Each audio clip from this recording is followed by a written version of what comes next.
Hey, this is Spawn from Spawner Psychosis, and you're listening to the Beyond the Breakdown podcast with your host, JT.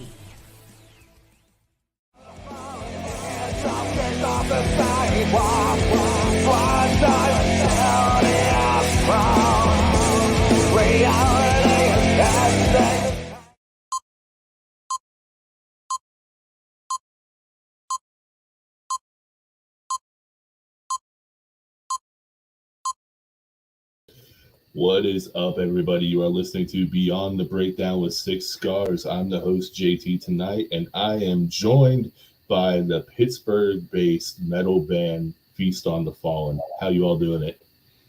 Yo. Doing great, man. How are you?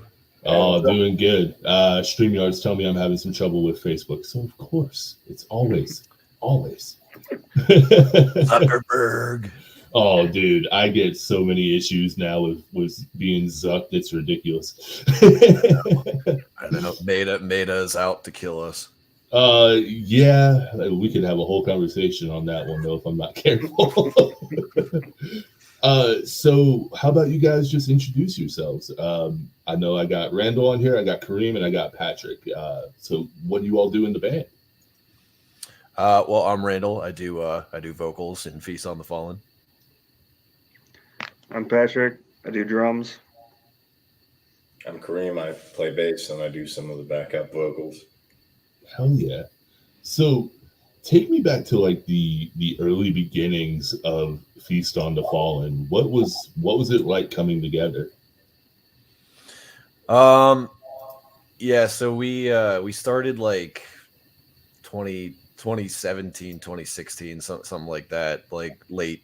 One of those late years, and we all played in bands previously. Pat and I played in a band, and then Kareem and Steve actually played in a separate band. And I mean, you know how the especially the metal community works. Like members just interchange with each other left and right, and yeah, we were just looking to start something fresh, something new, and got it together. Hell yeah. Do it best, baby. So with the early beginnings of the band out of the way, I wanted to go around the gauntlet here and ask you all what your early beginnings with music were. So Randall, I'll start with you. Oh, for me, I mean, like I've been into music pretty much my whole life. You know, having older siblings, they got me into pretty much all there is to it. I especially have to thank, my older brother for getting me into the heavier stuff, kind of just stuck like glue, late middle school, early high school. And yeah, I mean, like I had no like ambition to join a band in like the high school era. I kind of just like vibing with it. But it wasn't until like after high school, I was like, yeah, that'd be sick to do. Let's do it. Hell yeah. Kareem, how about you, bud? I got into kind of the punk scene as a teenager, listening to different types of things. Also, I like the punk culture a lot, like watching SLC Punk, things like that. I was just playing around with different stuff like percussion. I had a, just first act guitar. And maybe about like 16, 17, I picked up guitar and like tried to figure out like what the heck am I like doing with this thing. And I was playing the Black Sabbath riff and from Iron Man. I'm like, ooh, this is fun. Deep Purple, all that type of stuff, Smoke on the Water. But I couldn't really figure out, what I wanted to sound like. So I picked up an acoustic, did a little bit of just like open mic nights, learning like bass, the 10 chords you're supposed to learn. Eventually got tedious, so I tried a band in college. That didn't work. And then I didn't really do much for a while until I found, the old band I was in with the guitarist, now Feast, Arms of the Messiah. We tried that for a while. It didn't really work, so we're trying to find something else. And then found Randy and Pat, and we've been jamming out. So overall, really, really interesting. I didn't really get into core until I, met Steve and got in the previous band, but I'd liked heavier stuff ever since I saw like Pantera, Metallica, all that type of stuff with the CD Walkmans and things. And then you found Anarchy. Hey, there's Steve. Yeah. It's Steve. What's up, man? Nice to see you. Hey, what's going on? Bebe. Are we talking about musical influences? Yeah, Kareem was just telling us about Yeah. Anarchy. Or is he talking about the Pantera show last year? That was good. Oh, you got to see Pantera? Yeah, 2.0. I'm so jealous, dude. I was supposed to see him at Blue Ridge, and we all know how that Blue Ridge went. So, Did you actually go? Like, were you actually there? dude, we were there, and we lost like God. 75% of everything that we had for our camping stuff. No. That micro storm, man, it came out of nowhere with like 70-mile-per-hour winds. I'm not even kidding. Were you watching Oliver Tree like do his acoustic thing out in the park? Dude, no. I'm not trying to hate on him. It wasn't my thing. No Twinkie. What's crazy though, man, is and I won't dwell on it for too long, but the last band that I saw actually getting ready to play was Coheed and Cambria, and then they were literally playing while the storm was forming, and it was it was insane, dude. And then they got off the stage. Jesus. But Patrick, I do believe you're next, man. Well, I started getting into drums ever since, what was it, 3rd or 4th grade? Getting into that. And then it was like middle school, I started playing drum set. And then started getting into the heavier music from there. And yeah, just started listening to a lot more heavy stuff, learning, or attempting to play it back then. And once high school came around, that's when I really wanted to get into a band, join a band, or do something with it. And then after school, and that's when me and Randy started doing stuff, and then the rest is history from there. Hell yeah. And what about you, Steve? Like, how did you end up getting into music? I had a family that was into music, played guitar, went to concerts, all that stuff. So, you know, my aunt really got me. She got me my first guitar, took me to concerts when I was young. You know, just kind of sparked it from there. And it's just kind of been the only thing that I've really picked up and enjoyed and just truly love, just playing guitar. Oh yeah. Something I can always kind of come home to and just pick up and play and know it's there for me and fall into it. You know, it's like you know, like therapy. Yeah. I find music to be very cathartic, especially as I get older, it seems.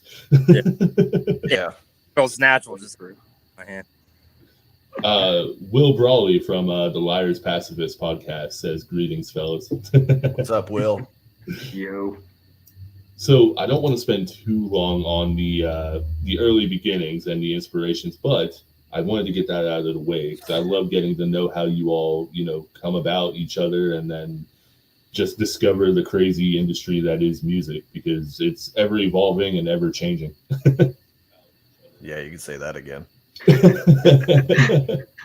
So, I mean, I'll just do a random topic here with that. So with it ever evolving and changing the way it is, what are the parameters for getting shows now? Is it really different for you all compared to when you first started? Or is it easier? Is it, you know?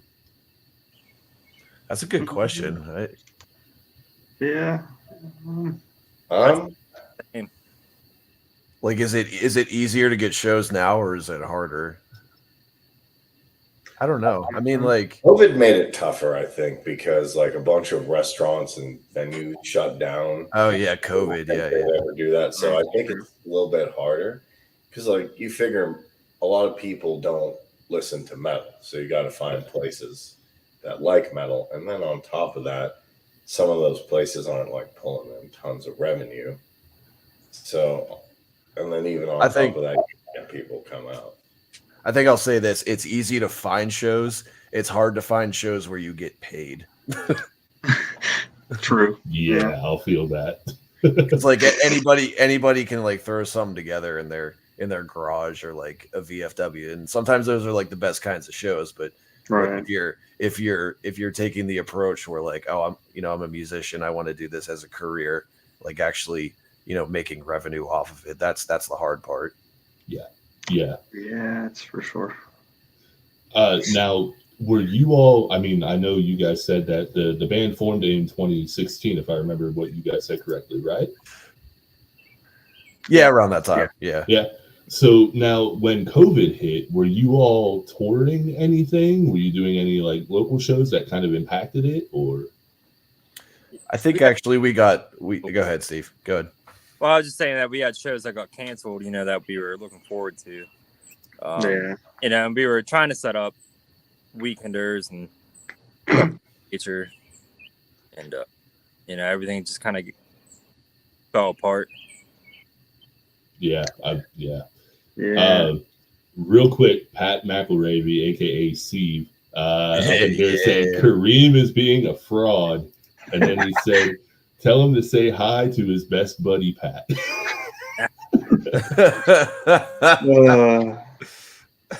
Also, cheap plug here. Me and him just dropped a new single, so if you all want to check out Six Scars featuring Steve Abusement Park, that's all I'm going to say on that. Rooster man. 9-stitch method. Here comes Dude, I love every one of them. Do you know him as Rooster, or is that us thing? So I met him as Patrick through Facebook, and then it became the nickname that he told me was Rooster. Oh, so yeah. Now just like so we did a custom merch drop, and I got one custom made, and he's a demonic rooster. Fuck yeah, that's awesome. He's like twice the size of me in the picture, and I was just like, this is freaking awesome. Nice. Will Brawley said, not everyone can be a Fall Out Boy or Imagine Dragons. Metal is just a kind of music that is often, to those not fond of it, just too abrasive or too heavy/aggressive. It's their loss. I think Imagine Dragons is Kareem's favorite band. Oh! No. He's like lightning in the thunder. I listen to them every time I get a Sheets. I mean, they're bangers when you're at Walmart, right? Yeah. I mean, yeah. It goes from that to Sarah McLachlan. Oh, man. All right, so back to that COVID. Getting this shit show back on the road as it always is. Like Steve said, like we definitely had a lot of stuff that canceled, like every other band out there. But I think luckily we were planning to do some recording at that time, so like we at least had something to do, and we were able to put out like an EP that year. And shout out to our boy Jay for helping us out with that. So like we had like stuff to do, stuff to promote, just couldn't play live for a while. That's about it. I feel you.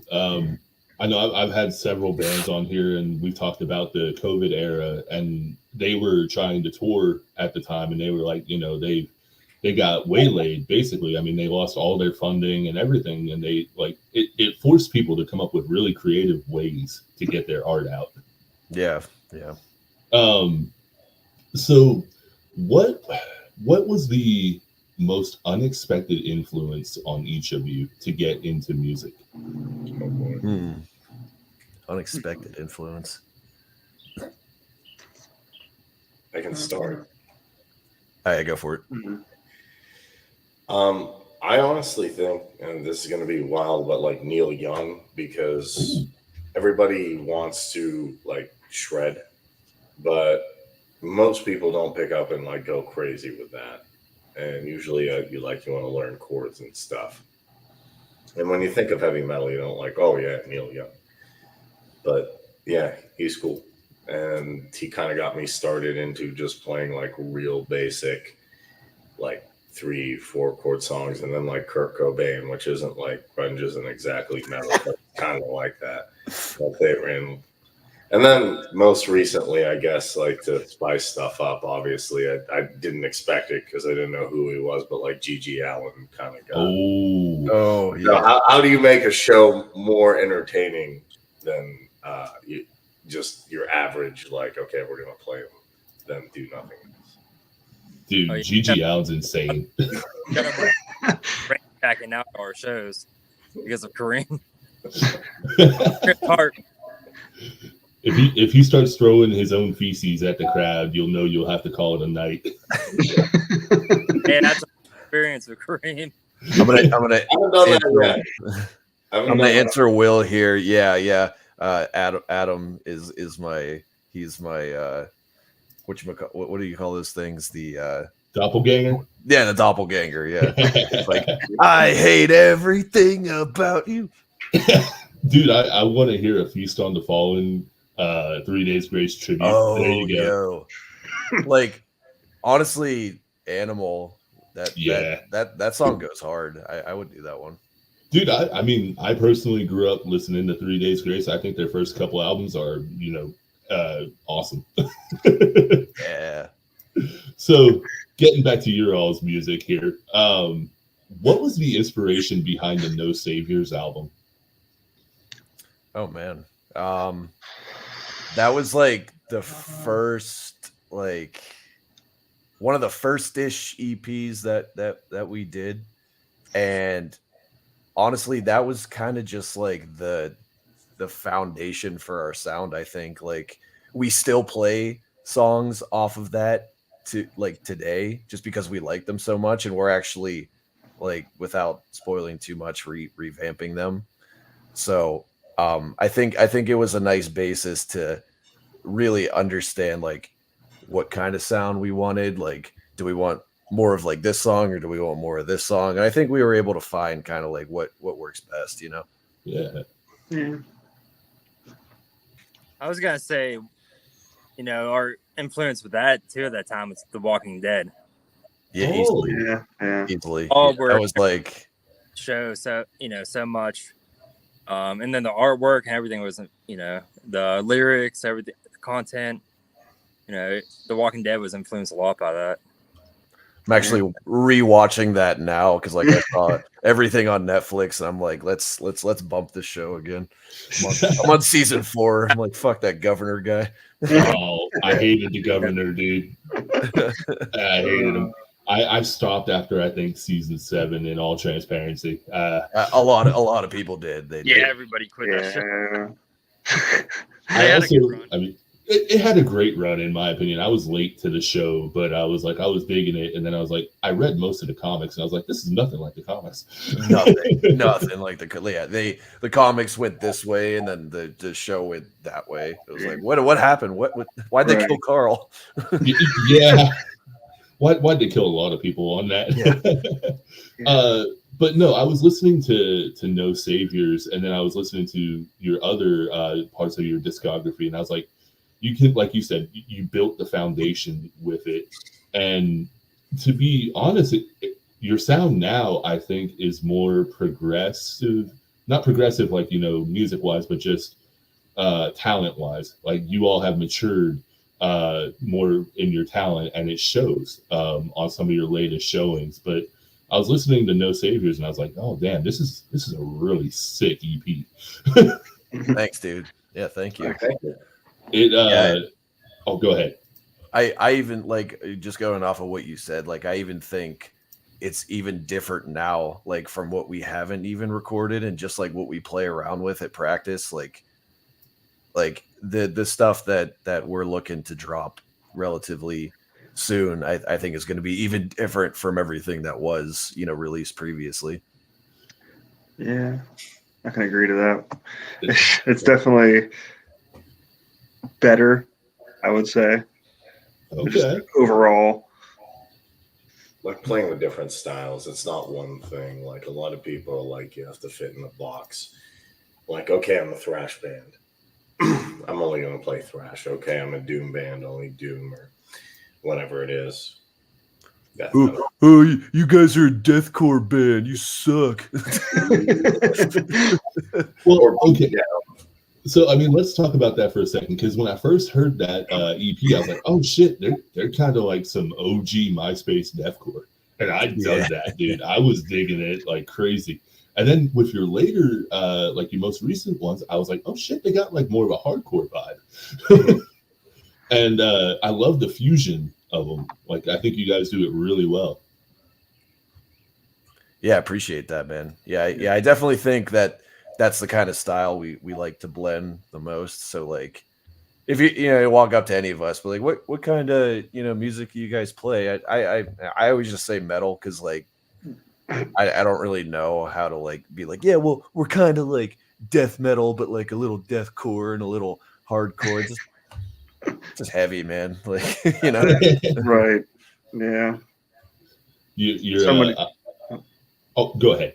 I was say it's especially in the first EP. Like there was a lot of different, I guess, band influences that came together. That whatever. Then as we went on, like I said, it was like I've been really into like the hardcore beatdown kind of stuff. So like that really changed it a little bit as far as like the drum wise, especially like the newer stuff now. And then wanting to add a little bit of like slammy, peeling flesh type stuff to it as well.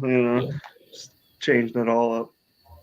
Yeah, playing with peeling flesh last Yeah, month. That was a big inspiration to be like, yeah, this whatever they got going on, that's cool, man. Oh man, what was that show like? That was insane. That was a sold out show. That was awesome. It was brutal.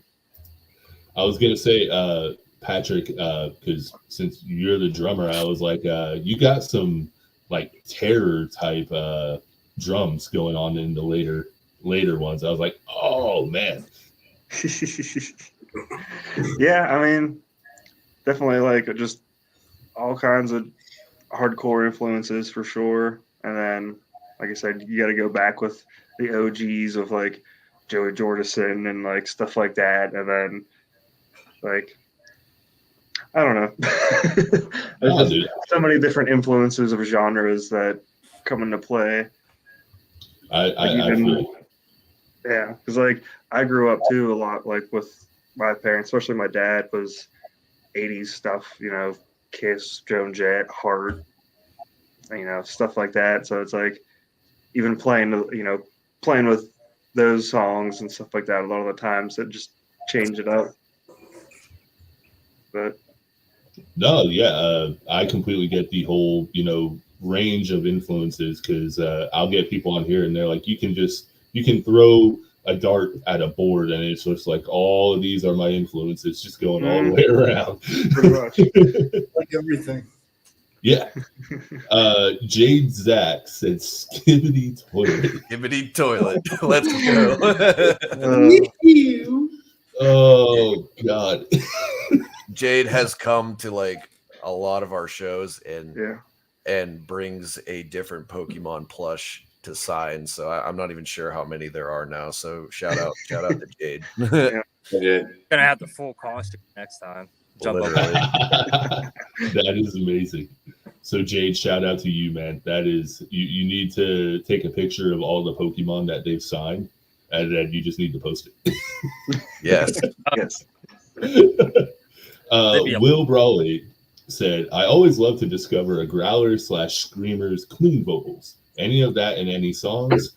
One thing I feel is a real thing is a lot of really brutal screamers have great clean and melodic vocals. Not yet, but we have like explored the idea a little bit, just messing around at practice. I just don't think anything concrete has like come up for it yet. Okay. I know. I was gonna say I know Kareem wants to do it. I think it works either way. Like you have Despised Icon, which is just brutal vocals, but then you also have like me and Steve were talking like The Devil Wears Prada, and breaks where he has something where he just has an awesome just little ballad type thing or clean vocals. That works as well. Parkway Drive, I don't think even has clean vocals, so. I'm excited to hear what you guys do then, because I think could definitely do some crazy stuff with it. Yeah, I mean, we'll see where it goes. Well, yeah. But no, I think Will is right. You know, there's usually a lot of hidden talent within the people that do the screams and everything else that people kind of get, you know, blown away by when you introduce clean vocals into their sound. I think for me, a primary example of that was Whitechapel. Yeah. Yeah, his vocals came out amazing whenever he started singing. Dude, I was like, what the hell? I agree. That like hit like out of nowhere, and I was like, wow, like Phil's cleans are really good. This is so cool. Yeah. But it really balances or complements each other. You know, the way you can scream, do the gutturals, and just croon. Mm-hmm. And I was impressed with Andy Blythe whenever he started doing the clean thing on the pass out. Oh God, yeah. He's one of my biggest inspirations vocal wise, and when he started doing cleans, I was like, this motherfucker. See the surfing. Will Brawley said one of the all-time great screamers and clean singers, Ryan Clark of Demon Hunter. Oh, Demon Hunter. Absolutely love Demon Hunter. Jade Zach, 10 Pokemon signed.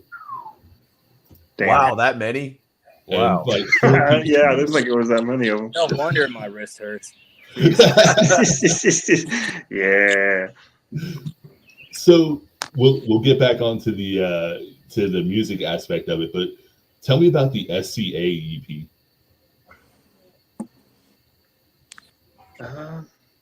Still City Aggression.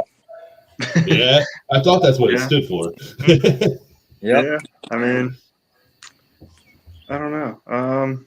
I'll tell a story about how we made the cover art for that. Yeah, there you So go. we were like kind of bouncing around ideas, just like what would look cool. And one day I was like, you know, like we're in like this weird era with all these, you know, protests and, you know, all this crazy shit going on. I was like, I think it would be cool to make a Molotov cocktail.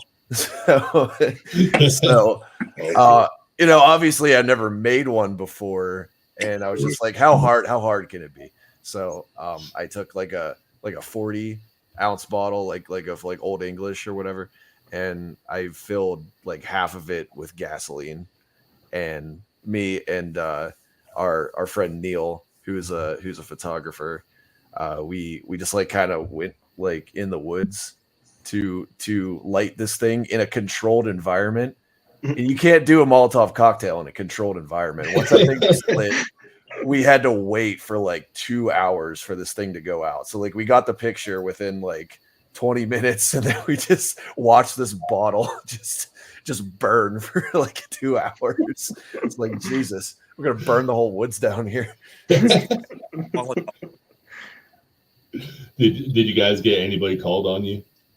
No, we were far away from everybody. There's a lot of black smoke up in here, so there's definitely the indication that we were doing something weird, but it was okay. We made it out alive. They're like, don't worry, it's just a metal band out there. So tell me some of your non-music hobbies that you all like to do. That's that. I'm real big into fishing, so like I'm always out there doing that. Fishing and hiking are probably my main two things that I do a lot of, with like fossil hunting and stuff in between. But those are my main two. Okay, that's pretty awesome. I'm really into cameras, like photography and video. And in fact, I teach Film Academy K through 12 at this radio station here in Pittsburgh called WTAE. So kids that are interested in you know, film and cameras and stuff, I do that. I help them out. I think it's really cool. Man. I run a YouTube channel where I talk about crypto projects, essentially.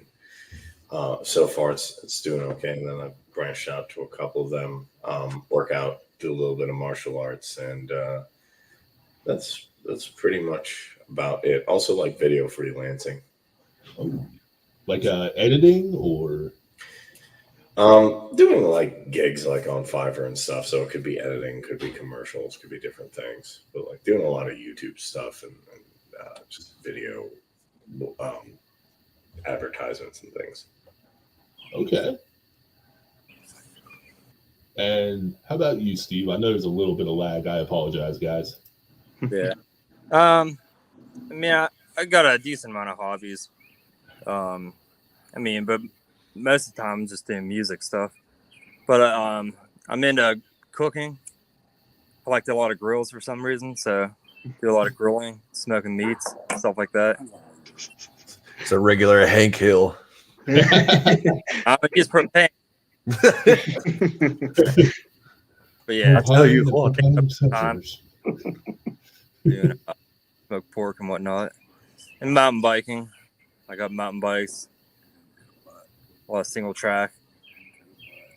But like I said, mostly I'm just playing music. I got multiple instruments. I'm always trying to learn. Something different.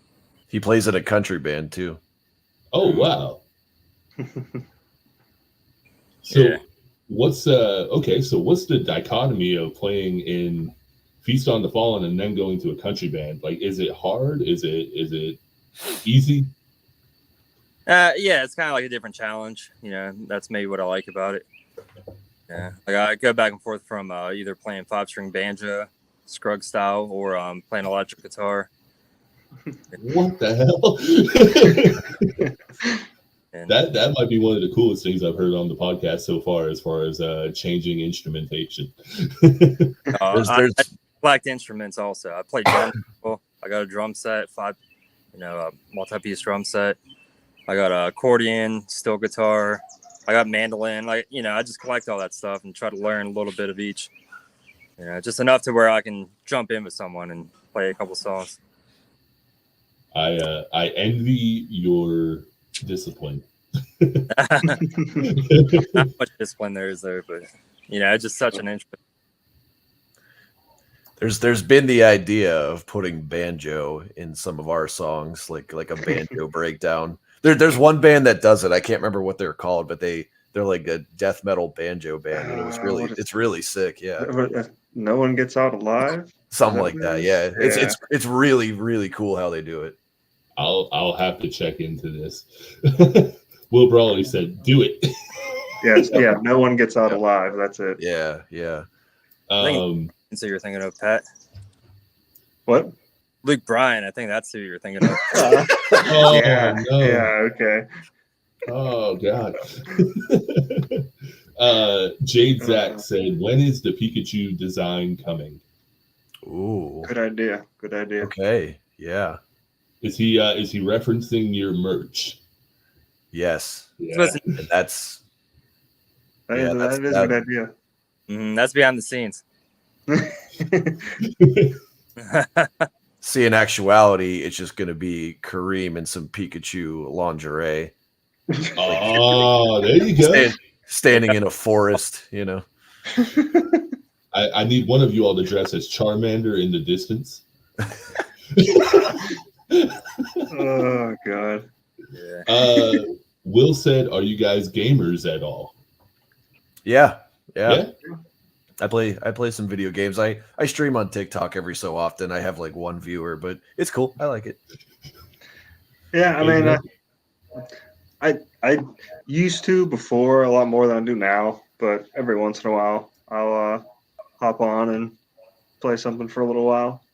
We love GTA in this house. That's what we love. Yes. Yes. Cannot wait for GTA 6. Yeah. It looks so good. Dude. 500 rummy, go fish. Yeah. Yes, he's an OG gamer. Magic the Gathering. Yes. Yeah. Oh, Actually, that's what the band name is from Magic the Gathering. Actually, Really? Mhm. there's a card called Feast on the Feast on the Fallen. Fall- Damn. What we saw it, and we were like playing around, like, what should we call this thing? And like we mentioned it. We're like, yeah, that sounds pretty cool. Let's do it. Pretty much. Dude, that's insane. I love that. I've not played Magic in quite some time. I just recently got into D&D, and it's Oh yeah. kicking my ass. Even the artwork of that card is very zombie-esque with the skeletons and the zombies eating each other, feasting on the fall. Yeah, like I said, we were ruined The Walking Dead, so it all tied together so well. That's very fitting.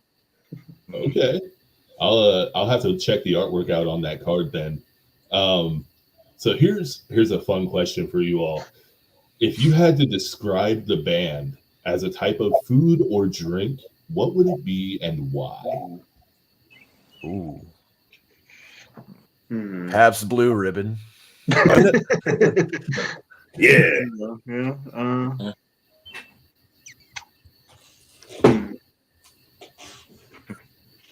I don't know. Steve smoked pork on the charcoal with a nice PBR and a bunch of hot sauce. That's Yeah. Kombucha. Oh, kombucha.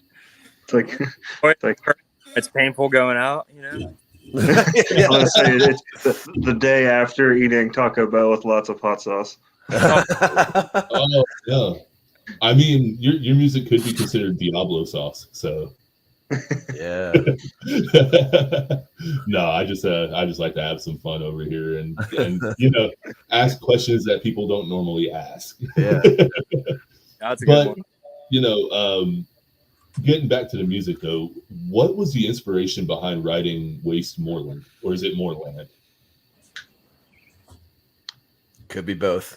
Okay. But so How you want to listen, we're all from like Western Pennsylvania in Westmoreland County. And I think it was just kind of a funny play on words. Like Westmoreland, like Wastemoreland. Like Memphis will be laid to waste, but Wastemoreland. Yeah, just like I don't know, just a fun term, I think. Yeah. Hell yeah. What was the recording process like for that one? So, I remember that intro coming up with that like during recording, and the way that we did it. Yeah. I don't know, a lot of inspiration from like listening to Black Dahlia Murder and stuff like that. Yeah. You heard it, we're just like, wait a second, we can like chop this up, do like the intervals, and it just came along organically, in that nature. Oh, yeah. Yeah, it's cool because it's like a faster song, so it's like it's like got that like real like speed kind of thrashiness to it with the heavy kind of mixed in. So it's a cool one to play. I really like it. Okay. Yeah, it's definitely fun. I think it was also too because we redid it a few times, putting it together. Had some thrash elements, but it was just mainly about the county.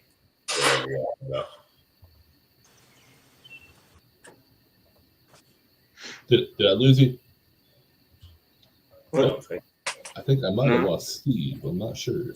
Yeah, Steve's black screened. I don't know what he's doing. I thought he set his phone down, but I don't know what he's doing. Yeah. I was making sure I didn't have connection issues. I have some storms going on in the back. So yeah. It's getting really windy here now, but oh yeah, I didn't even look outside. Oh, look at that. Other than the wind, it looks all right, but it sneaks up on you. Yeah. But so how has your perspective on music changed since you've gotten into the industry?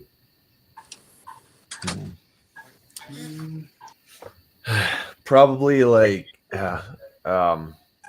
just seeing it more professionally, looking at like the bands that we all like really look up to, the bands that we grew up with, and seeing like how they progressed. Like for me at least, it's like what's the next best move that we can take, right, to not only mature ourselves but to gain more of a foothold in the industry itself. Let's say, looking at like the industry, a lot of people look at it as a business, and you look at it as an art form, or I do at least. So it's something like I'm creating and having fun with. They look at oh, well, I know you like this music, but how can we, get this out to people, which is good and bad. I think in some ways, I think it's good to get it out there, but it's not good when people change their sound entirely. Like bands that like go super, super soft. Yeah. So that's what I think. Now, haven't obviously got there, but there are still some bands like Slaughter to Prevail who are like super heavy that don't. But there's some bands that like Bring Me the Horizon and Chelsea Grin. Good thing is we're still keeping with the same sound. Mm-hmm. Bring Me the Horizon was one of the biggest gut punches I ever faced. Yeah, that was a complete 180. What they did. Yeah. Wow. Yeah. It harkens back to the MySpace era deathcore where I was talking about, and I was like, man, you talk about a band I never thought would do what they did, and oof, I felt betrayed. Yeah, there was one song that it came up on my like Spotify. I think it was called like Kool-Aid or something, and like I was listening and I was like, who is this band? Like they sound like so familiar. And I was like, oh, it's Bring Me the Horizon. Yeah, I'm not trying to throw hate at them at all, because I mean they're making more money than I could ever dream of doing it. But it's not my cup of tea. I actually still first two albums all the time. Yeah. I listened all the way up to Sempiternal. Oh yeah. That was like the turning point album, I think. Yeah, I think that's pretty much the last one that I really, took a liking to, or I guess really listened to like completely through. Yeah, I've heard the other songs, but yeah, that was kind of the last album, and I kind of fell off. But they'll still put out some that I'll listen to, and I'm just like, it's not the same. Yeah, right. Yeah. Will Brawley actually just read my mind over here. I was getting ready to ask you that actually. Do you guys feel like the album format is dying? A lot of bands seem to be starting to do either EP or single releases throughout the year. That's a good Yeah, question. I mean, I think a little bit. Like I feel doing EPs or doing singles every so often keeps people engaged more. You know what I mean? Like put one song out every month versus one album a year. You know what I mean? It keeps people coming back and excited for the next thing to come out. You know what I mean? Like I feel like I that, agree. definitely helps, especially with all the like short form content of everything nowadays. It's like it's just easier to push one song versus a whole album, I feel. But Yeah, it was streaming too, because I remember back yeah, 90s and 2000s, you're like, I heard something, I want to find the CD. So you'd find the CD and probably like consequently either listen to the CD or acquire it on LimeWire. So many STDs. Yeah, get your computer to like pop up with like 50 viruses, but stuff like The Great Southern Trendkill, I'm like, oh, okay, that was a good song. What's on the rest? And I could listen to the rest. But now it's just like, oh, you can stream everything. So people are like, okay, I'll go next. So you need just like, one good song.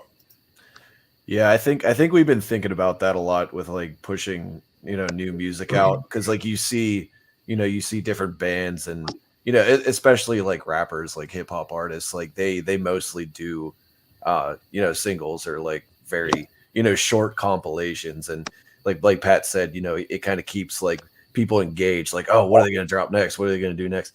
Where I think with vinyl making like such a huge comeback, and like now cassettes kind of making a comeback, like one of our favorite venues around Preserving, like they sell mostly like vinyls, and people love to buy that physical media because it's unique, whereas like if you just drop an album on streaming, it's like yeah, it's whatever. It's tough to, I'm not gonna say like long form content's impossible, because people watch podcasts like Rogan, but a lot of people don't want to do that. It's like really short, like TikTok, YouTube Shorts, boom, boom, boom. Like, give me what, I even watched like music video for like a health thing. It wasn't even that long. It was like 6 minutes. And the guy's like, I don't have time to watch this. What did he say it was? So it's only 5 minutes, dude. I think it has to do with playlist too, being such a major way that people take it. Yeah. No one just puts on a CD or a record or cassette and sit there and listen to it as much as they did before. People stream. That's such a popular thing. And just, okay, let's listen to this song from this album or this artist. Let's listen to this song from this artist. Let's listen to this song from this artist without really diving any deeper. Yeah. Okay, things are. I agree. To go back to what Kareem was saying, where you acquired it through other means, or you went to a record store. I remember going to FYE and listening to an album for the first 30 seconds of every song, because that's all you were able to get, and then you were like, "Do I want to buy this album?" Right. And now it's like you all were saying, you have such short attention span with the listener that if you don't grip them within the first 30 seconds, they're usually not going to give you a shot. And it's like, if you don't give them that dopamine hit right away, they're like, well, I got something better I can do just by scrolling. And it's like, to me, I find it to be a liberating platform where you have so much ease of access and capability to get your music out or whatever you're doing, but at the same time, it's so oversaturated. And it's like, do you all ever feel like it's kind of oversaturated in your all's particular niche? That's a good question. Yeah. I guess just because I was having a conversation with somebody the other day about the bands that we grew up with versus bands now. And because streaming did not exist, because the internet was so limited back in the day, it's to find the new music, you either gotta go to shows, have a friend that introduces you to them, or you're just a connoisseur that's really into buying music that you've never heard before. Whereas now it's I'm listening to this music on Spotify. Here's this other cool artist that I didn't know existed. Bam, here they are. It's like so much information all at one time. Yeah. I've definitely been able to find a lot more bands that I've never heard of just from Spotify having that I forget what it's called, Smart Shuffle or whatever. I'll go through my liked songs and then it'll throw in some other artists that's similar, and it's like, oh, what is this? Spotify, I feel, is great for the industry and also a huge detriment to the industry. Especially with some of the recent changes. We all have our opinions on it, so I don't want to make it a bash streaming, because that's where a lot of people get their success from, and I'm not faulting that, man. I feel like Spotify kind of made it to where you have to really grind harder, and I think you kind of have to prove that you're worth the metal now to really shine on there. Yeah. I think a lot of people, one thing that has made it a little oversaturated is now that a lot of people take, say, Killswitch Engage. I've heard a lot of bands, favorite metalcore band. I've heard a lot of people try and emulate that sound, and then eventually you get 1,000 people that sound. I'm not saying don't have influences. Obviously, I do, but don't try and sound exactly like that. And I hear a lot of bands a lot of deathcore and metalcore bands that sound almost exactly the same, except show beyond break, except for breakdown patterns or maybe tunings or something. So I think it's important, even though there is more stuff out there, anyone can record now, to try and sound different, do something different. Yeah, I agree. And also to go back to what Steve was saying earlier about the playlist, it's so important that you actually get on playlists now because that increases your visibility. Mm-hmm. So I mean, with that being said about the streaming, and I didn't mean to kind of go on a tangent about that. I apologize, guys. I love getting to know people. Yeah. With streaming kind of seeming like the future, how do you see the evolution of music in the next decade, and what do you want your part in it to be?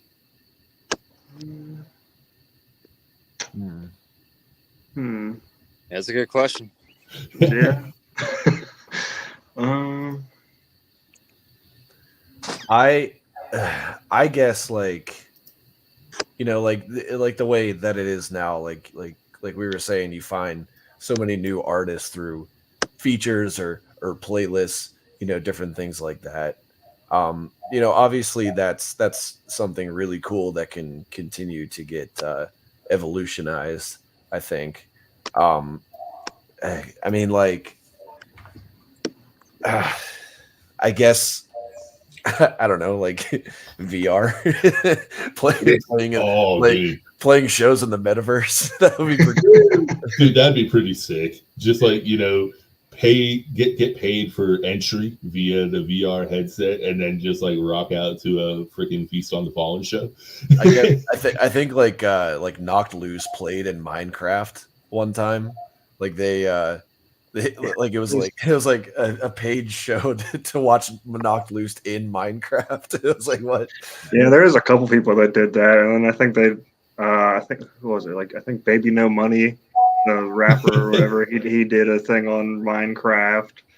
And then there was all that stuff with like Fortnite and all of them people doing the virtual things with that. That's a good one. So what'd you say? I said that's a good one because like you're noticing, like, you know, they put like Snoop Dogg in Fortnite and like a couple different artists. Like me personally, and I think all you guys can agree, video game soundtracks is really what helped me like get into different kinds of music. Yeah. And I think that needs to make like a big comeback. Agreed.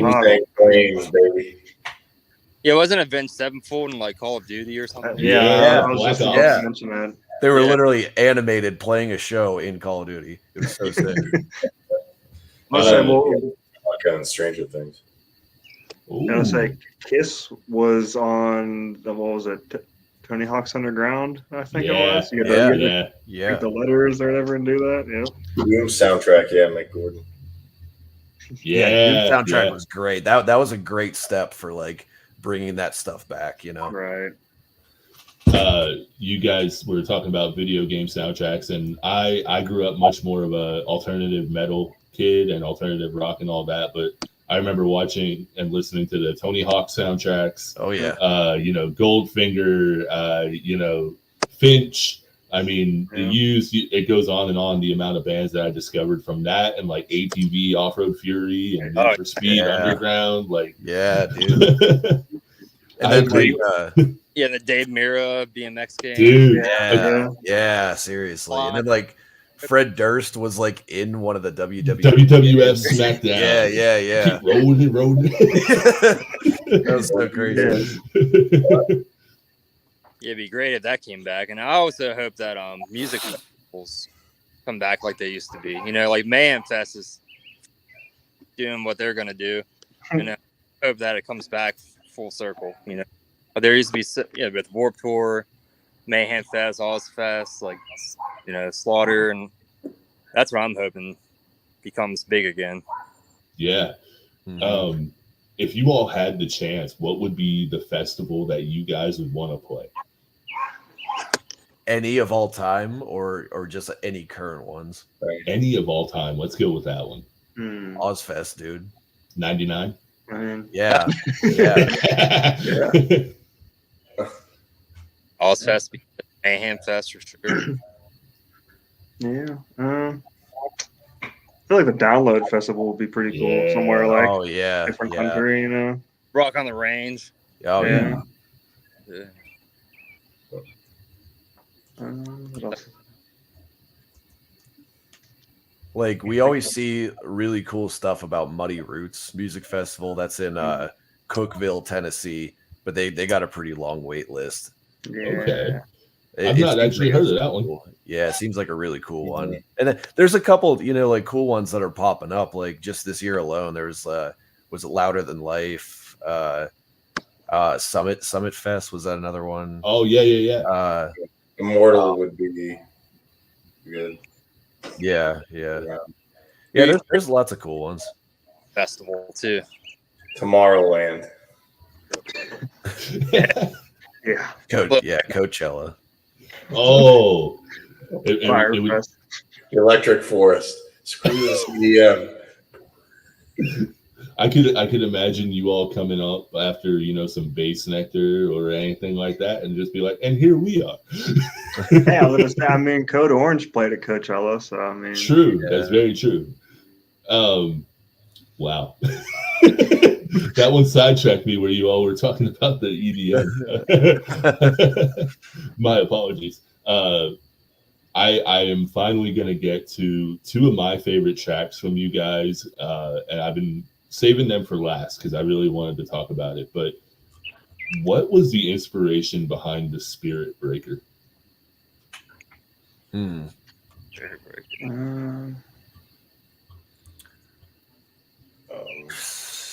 I don't know. I mean, like that one's pretty like I guess we would call it more of like the deathcore kind of song, like the opening with straight vocals and then just punching, like right into it. That's a pretty cool song. I'm trying to remember like what we were thinking I can't about. remember. For that vocal part being influenced by Mirror, because I can't think of the Mirror song, but they have that part where Frankie screams, Yeah. Oh yeah. I know what I you're can't talking think of about. and then it just goes right into pure obliteration. You know what? I think you're right because I think we were listening to Amir at practice and like trying to Pretty sure. get an idea, and I think Amir was a big influence on that song for sure. Yeah, I'm Yeah. pretty positive it was that. That jammy bounciness of it. I Yeah. remember a big part. Yeah, that one definitely stood out to me upon listening, and I was like, "Oh man, I can't wait to ask them about this one." Even Track. So, how does each of you handle overcoming writer's block?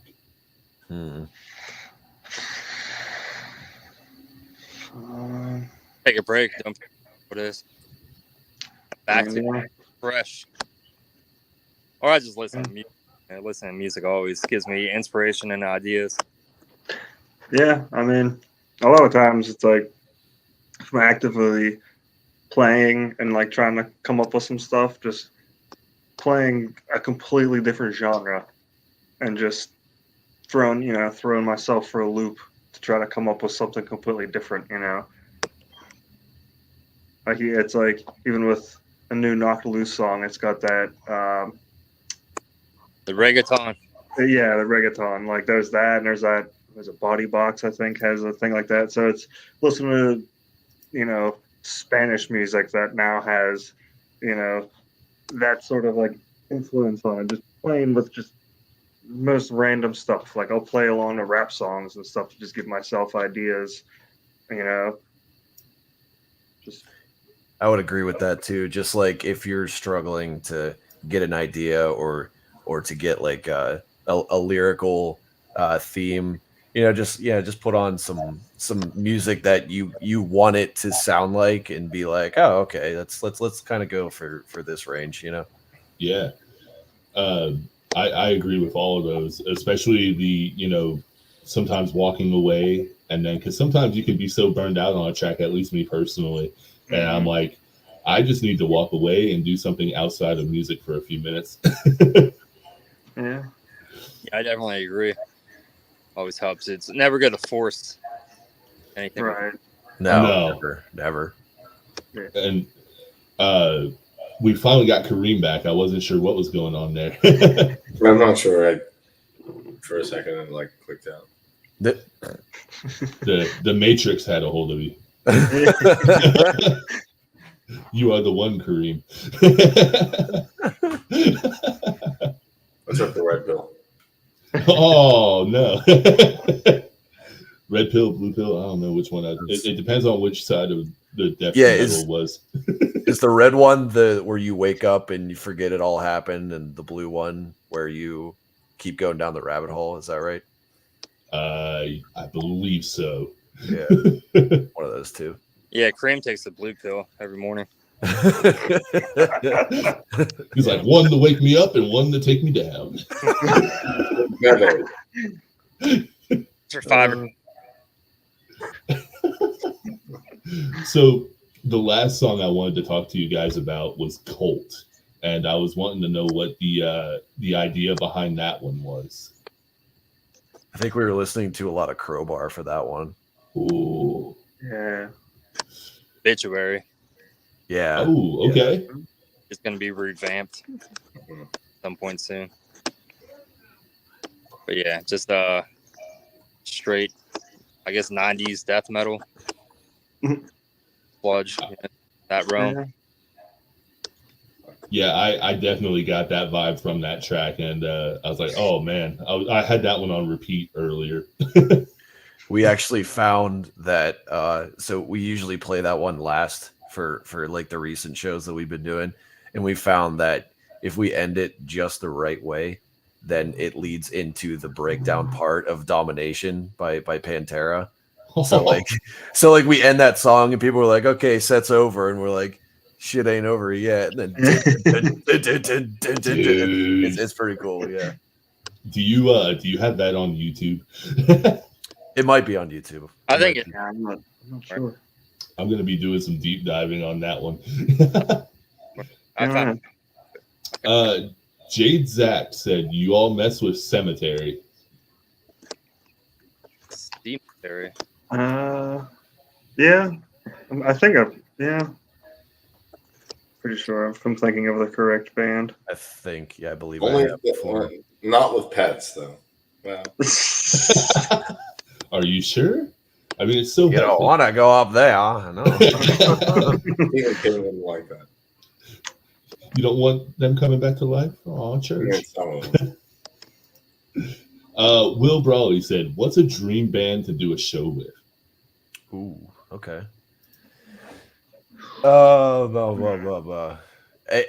Okay. Any band of all time, like disbanded or still active?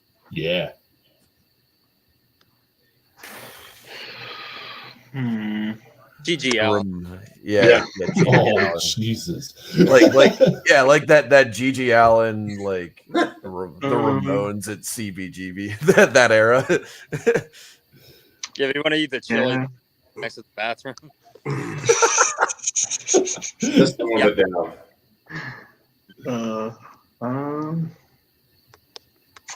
I don't know. I mean, I would just go with Slipknot if I were to be like very, very truthful about it. I mean that would be insane. Yeah, I mean, I honestly don't know. I was like, there's so many bands that I would love to do it with. I can't even like think of one. How about it would have to be like a whole 3-day festival. Okay, well, how about first one that comes to your mind? He's like, damn it, now I got to sort out the list in my mind. No.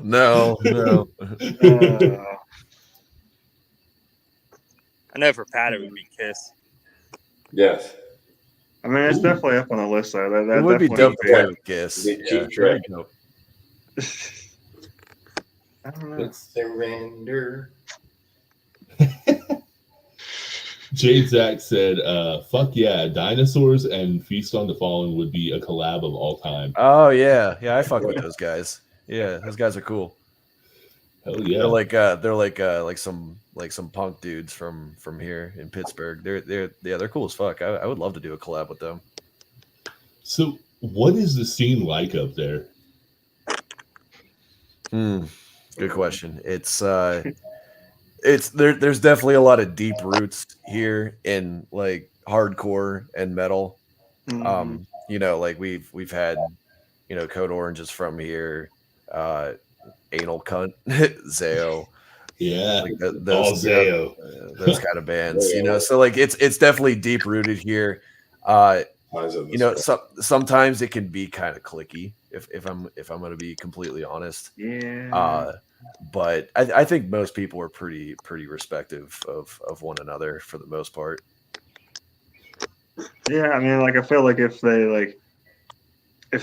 whatever band doesn't really like you per se, they're not really gonna go out of their way to make it like known.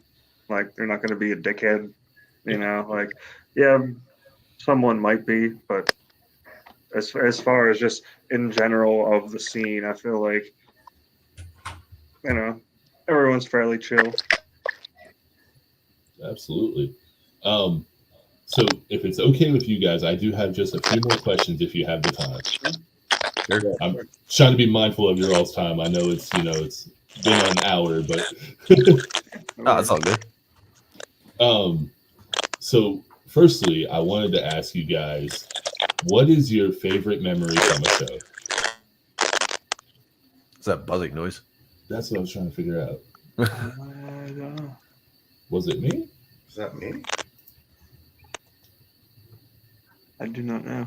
I don't know. I couldn't hear the question. What was it? Oh.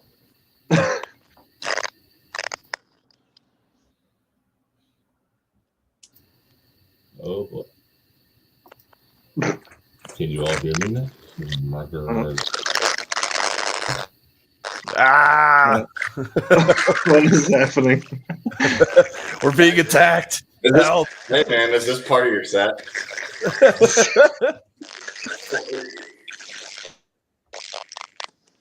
We're making black noise album right here. Very black metal. I don't know what that was. I don't know.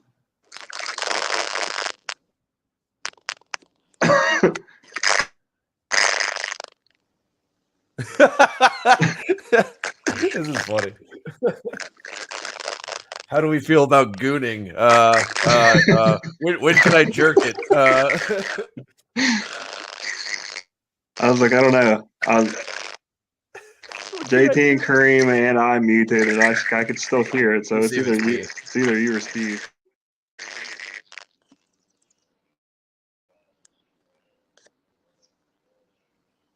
I think it's Steve. Is your I speakers wonder if picking it's. I think it's our audio picking up. Oh. Oh.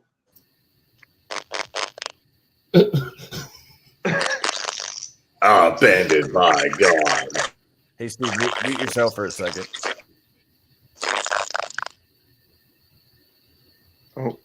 If God existed, there It would was Steve. All right. Oh, okay. Yeah. That was the most interesting alien invasion I've ever fucking heard. Yeah, that was Rings of Saturn tribute. Dude. Yeah. That was off the Get 'Em album. This podcast is so good, the StreamYard just doesn't want it to exist. I wouldn't go that far. No, what I was gonna say. Steve met him at a party. The singer, he was cool, but I think he was like completely drunk. Oh, dude. A while ago. I would have loved to have seen Rings when they were active. Yeah, they're just like one guy now, right? Yeah. Wow. I don't know. I mean, it would be like the same as seeing Brendan Small, but I don't know. Yeah, I remember just seeing all kinds of stuff going on about that, and then talking shit on each other back and forth on like Twitter or something. I don't know. I was like, Well, I don't know what's going on with all this. Before I was so rudely interrupted by our alien captors, I was going to ask you, you don't have to think about it, but first memory that comes to your mind as far as the most fun memory from a show that you've either played or that you've been to.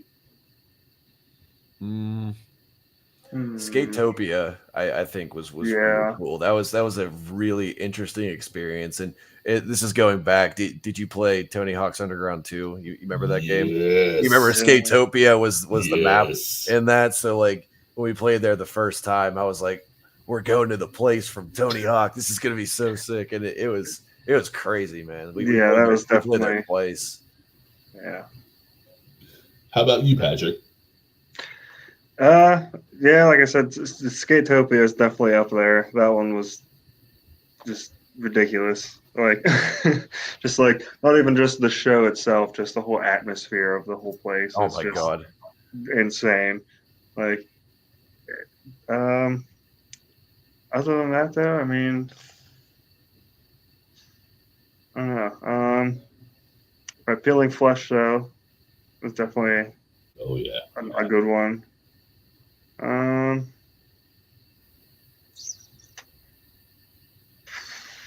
don't know. You can go to the early ones where Kareem kicked a monitor off the stage. Oh my fucking god. Yeah, we were almost out a couple $100 for that one. Ooh. Yeah. Did it hurt your feelings? No, it was at the Smiling Moose. Yeah, he just put his foot on it and it just kind of slid off the stage. Yeah, The sound guy came running up. He's like, "No!" That show itself was just, it was already started bad. Because it was like the touring band or whatever. Like the one or two of them weren't 21, so they wouldn't allow them to come and play. Oh, And yeah. then the other band that was there was like a bunch of 50-plus-year-old dudes playing on like an 80s rock band. I'm just like, what is happening right now? The Like- singer kept going around asking like who had like cocaine and everything. We're Oh like, wow. Yeah. Dude, what? He signed their own set list and it was still laying like under the table when we all left like at the end of the night and everything. I'm like, what? He had his own custom jacket and all. I'm like, oh my God. That was wild, man. That Yeah, sounds it was- wild. yeah. Yeah, that one was. What about you, Kareem? Would it be the kicking the monitor? No, but that's funny. Probably if I have to pick, that's tough. Opening up for Soulfly was pretty insane. Oh my yeah, god. yeah. Because that's That was probably- cool. Yeah. Yeah. But I think the coolest atmosphere we played in is a little. I don't think it exists anymore, but a little club called Radioactive. And I just kind of look down the pit. I'm like, this is really cool. Then he turns on the lights. I'm like, wow. They really. A lot of places, the stage is just kind of like, all right, I cleared out, my bookshelf and my laundry, and you can plug Yeah. in. They actually had. You wouldn't think of it because it's kind of off the beaten path, but they had a really, really nice stage. And really kind of the way it worked is you had to, when you walked in, you had to notice the stage in some way. So it's pretty cool design that Okay. makes you almost watch the band because you can hear it like inside and then you walk outside. I don't think it's still active anymore. Mm-mm. Yeah, Radioactive is gone. That place was dope. Yeah. But as far as getting someone to watch something, yeah. I think I also want to add in. I just lost my train of thought. What did I just want to add in? Lorna Shore. Oh yeah, that one was cool, but there was another specific one. When we played in Harrisonburg, Virginia, we played this like house show at. It was like a community house that like nobody What the- actually owned Was it. it the Crayola House? Yeah, the Crayola house. Yeah. And we got there. We didn't know like what to expect. We were with our buddies band. They were called the Shit Dicks. and we got there. It's just like this house and the dude came out to meet us. He was like super nice.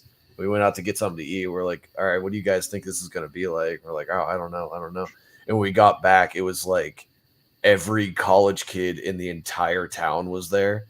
Like we were playing in this basement that like you had to like duck down in because it was like the ceiling was like so small. Oh, And people wow. were just like slamming into each other, like hitting I their heads off of pipes and everything. I was just like, I whoa. saw so many people hit their heads off of the air conditioning ducts. Yeah. It was great.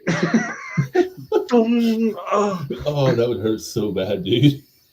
And then the guy was saying like Job for a Cowboy played there. Like when they were first starting, I was just like, they played in this little house. Like what the? What? Dude, that's insane. So I have one last question for you, and that is, I know you guys just recently announced, was it 2 shows for the end of June? Yes. Go ahead and plug them and let our listeners know, man. So we're playing June 27th at Westside Bowl, Youngstown, Ohio, with God's End and Maintenance, and then the next day, God's End and Maintenance at the Uniontown Mall. It's called Go Gamer. It's like a gaming store in the mall, and we may have another one in Fredericksburg, Maryland, the day after, but we're not 100% sure on it yet. But those 2 shows are definitely happening. Damn. You heard it, guys. You definitely need to check them out if you can. I'm hoping to check you guys out in the near future. I'm over here in Virginia, so it's a little bit of a trek. What part of Virginia are you in? Southwest Virginia. It's like are you familiar with NASCAR? That's what I ask everybody. Yeah. Okay, I'm like 45 minutes away from the Bristol track. Yo, that's dope. Yeah, we gotta play at a hotel, so we gotta play down in your neck of the woods, dude. Yeah, dude. There's a great venue down here called Capone's in Johnson City, TN. Whitechapel played there quite a bit. I don't know if you're familiar with 10 Years. But they play there all the time, dude. Knoxville's another really good hot spot. You should definitely check out those areas. Isn't that where Whitechapel's from? Fuck yes, it is. I saw Hatebreed down in Knoxville, and that was awesome. Oh my god, I saw them with Terror and Vane FM, and dude, that was an insane show. Those bands are crazy. Yeah, we played Nashville before, but not Knoxville, so we got to come down that way. Oh, dude, definitely. If you do, I will absolutely do my best to come see you guys. Hell yeah. But with that, guys, I want to tell you, thank you so much for your time. I ran over a little bit, and I do apologize for the technical difficulties. All good, man, dude. Thank you for having us on. This is sick. Oh, dude. Anytime you guys want to come back on, I tell everybody this, but it's like anytime you got a plug that you want to do, a drop that you want to talk about, man, hit me up, and I will make room for you. We'll tell all our friends about this podcast. This is super cool. Oh, dude, man, you're gonna make me emotional over here, because that's really all. I just love helping bands out, and I love getting to hear their stories, man. It's I find it enriching, and I think that other people can find it, worthwhile as well. So all that aside, you went beyond the breakdown with 6 Scars tonight. How are you all feeling? Great. Broken down. That's what I like to hear. No Saviors Finals. I saw it in the chat. Yes. Let's do it. Yes. Jade Zach said, No Saviors Vinyls when we were talking about it earlier. And I had it up there, but I did not get the chance to reference it. And he also said that would be sick as fuck. And I agree. We'll bring in a big box of them at Tip Preserving so AJ can sell them right Here you go. Here you go. And of course, Will Brawley said they went beyond. Now they need to go deeper. Wow. Said it. But fellas, I will be messaging you after this to do a little bit of a follow-up. But you all have a wonderful night. Thanks, dude. You too. Thank you guys. I'll say bye on behalf of Steve because he had the yes. Bye. Please tell him that it was a treat. Hell yeah. Thanks, dude. Oh, yeah. See you guys. Peace. So everybody, that was Feast on the Fallen, and that was pretty freaking awesome, man. Absolutely love getting to hear some of their story. Tonight was going to be a little bit different. I honestly didn't have too much time to prepare this episode, aside from listening to them all day, which I absolutely love doing. So if you are not watching, but you are listening, please follow them at Linktree, linktr.ee/Feast on the Fallen. And you can also, follow the podcast at BTB Pod 6 Scars with that same Linktree reference. And then also, if you guys feel like buying me a Monster, because I am honestly tired of just drinking water, because who needs water to survive? You can Cash App me at Cash App sign JT Christine, CHRISTEIN. And tonight is going to be a little bit different. I have a track to play us out for the end of the show, and I want to give a huge, huge shout out to the North Carolina heavyweights, Scars Remain. Absolutely love those guys. They were gracious enough to come on the podcast just a few weeks ago. They played the Rooster Olympics, I think about a week ago in North Carolina. So this is Scars Remain, Write the Story.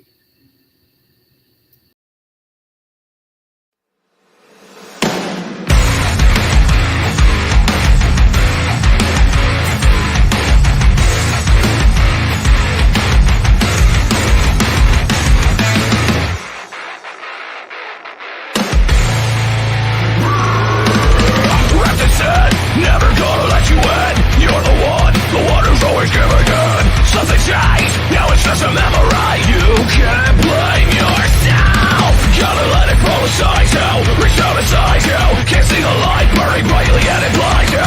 Forsake the silence, can only fall down to your knees.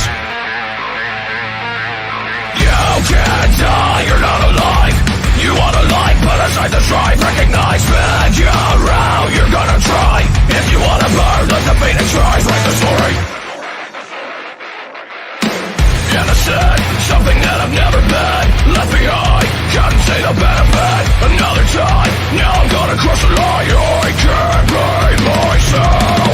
Gotta let it fall aside. I can't figure out why. Can't see the light, cause I chose to turn a blind eye. Prepare for violence, can only fall down to your knees. You can't die, you're not alive. You wanna life, but aside the strife, recognize, figure out. You're gonna try. If you wanna burn, let the phoenix rise. Write the story. I can't believe I was the one who let me down. I can't believe you were the one who let you down.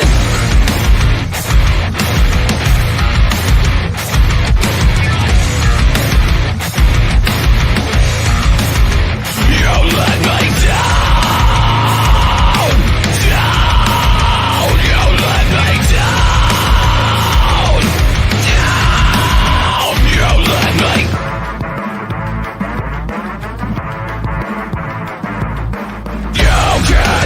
You're not alive. You wanna life, but aside the strife, recognize, figure out. You're gonna try. If you wanna burn, let the phoenix rise. Write the story. You can't die, you're not alive. You wanna life, but aside the strife, recognize, figure out. You're gonna try. If you wanna burn, let the phoenix rise. Write the story.